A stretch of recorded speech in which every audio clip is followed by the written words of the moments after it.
Hey, everybody, it's 9:01, so you know what it is. We have more things to talk about. Love and Marriage Huntsville. Like, comment, share, subscribe.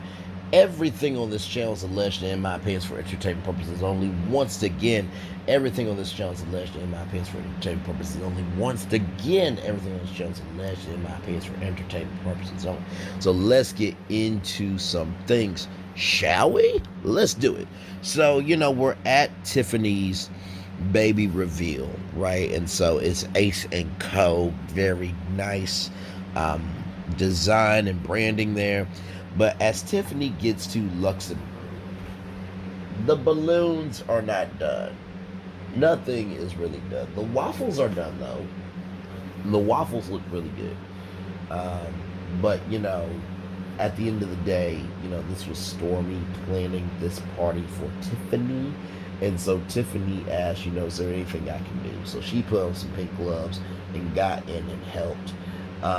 So, shout out to Tiffany for doing that. But she really should not have had to, because that is her baby reveal party. So, they were like, why is it things happening? And it was starting to rain. So that's why they could, bring things in and set things up, because they didn't want anything to get wet, which makes sense. But still, it's like, y'all didn't get in the morning to get this done. But like, just say, hey, Luxembourg's going to be shut down for a private event.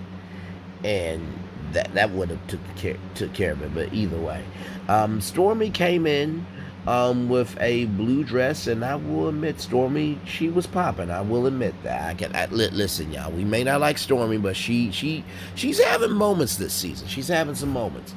And Stormy does not want Tiffany to be stressed, so she gets in and helps. Then Kimmy arrives and greets everybody, and Kimmy also asks, can I help with anything? And Kimmy's like, so nothing is done, and I'm here before everything is done. And it's like, yeah. So then Melody arrives, says hi to everybody. And Stormy didn't want to say hi to Melody because Stormy was fumbling through her purse. And I did feel that was rude. Like, it's a baby reveal party. Like, really, do we have to be of that behavior? Like, Stormy, you said, I quote, that you were happy that Melody got Tiffany to see Kiki deserves another chance. So, like, if you could give grace for Kiki, there should be grace there for Melody just to say hi. It's a hello. After that, you can do exactly what you want to do and move about the country as you wish. But Stormy said that the Expo was an ish show, because of, Marceau and this $100. And so, so then Nell Fletcher comes in. And so then we get to, Melody and Nell Fletcher. And this conversation was a real deal conversation. So what ended up happening was, Nell was telling Melody about the double date that the Fletchers had with the Scotts. And so Tisha wants to move forward with Nell, but the friendship that Nell has with Melody hinders her. And so, Melody Cherie, once again doing it again, being brilliant as she is, says this, and I quote, friendship didn't matter when you went to their establishment at Black, so it's all bullish. And Melody brought up the $5 million lawsuit, allegedly $5 million lawsuit, just to cover us over here. But she has been running a business since 2018 because, Nell was talking about how, Marceau was shading Melody. And so, Melody said the last time I checked, Black was selling t-shirts, and then Tisha was selling cups with my blueprint, my life. So, Mel doesn't like black men attacking successful black women. It's petty, it's trifling, it's tacky, and it's wrong. I will tell them to their face. And you know what? Honestly, tell you the truth, I'm glad that Melody said that, because at the end of the day, like, a black woman being successful is a win for all of us in the black culture. Like, I don't get why men have to drag on women, especially in business, because at the end of the day, the world doesn't like us as it is. None of us could be here today. I mean, we've seen that with the police and with people being pulled over, right? And so at the end of the day, if you are a black man and you are dragging a black woman in business, then guess what? That's a bad look on you, because guess what? One thing that you can never rebuild is social capital. You can if you do have good social capital and you are a good person, but trust me, that's not the move. And not to mention too, it's crazy to me that the black men that attack black women in business, some of y'all have daughters. Y'all got moms, you got grandmas, you got aunties, you got nieces, you got cousins, you got co-workers. You have so many women in your life that you know if another man did what you did to that black woman in business, you would have a different energy. And I'm just not here for that at all. I'm not here for it here. I'm not here for there. I'm not here for it anywhere. Sam, I am. Okay? I'm just not. And you know, what I've come to recognize is this. There are some people in life that, you know, they will never evolve to be anything of importance. For some people, they will never evolve to be anything important because they will never evolve to be anything important. However, for others who may not ever evolve, it is because of their circumstances and the people that surround them. I have a phrase I say, know what you do and do what you know. I always say that for my outro. Know what you do and do what you know. So know what you're doing and only do what you know. So if that person doesn't know what entrepreneurship is, they're going to do what they know to make it. Now, that doesn't mean that there's not higher waiting for them.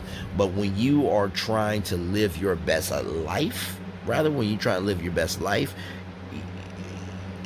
everybody has a process in place for them to live their best life. And so I just feel that, you know, at the end of the day, you know, black women and black men in business, we all should be rooting each other on. You know what I mean? Because at the end of the day, that black woman has connections that you can utilize to make your business better, and she can utilize your connections to make her better. And not to mention too, everybody doesn't know something. And I think that's such a powerful thought. Everybody does not know something. And I think that's my logic for how I move in my life. Everybody does not know something, but everybody knows something. And I do not limit myself on where my lessons come from. Because at the end of the day, we all need somebody to just be a material lesson of sometimes what not to be, sometimes what to be. But most of the time, we need lessons on how to be able to be the best of what we want to be in the world.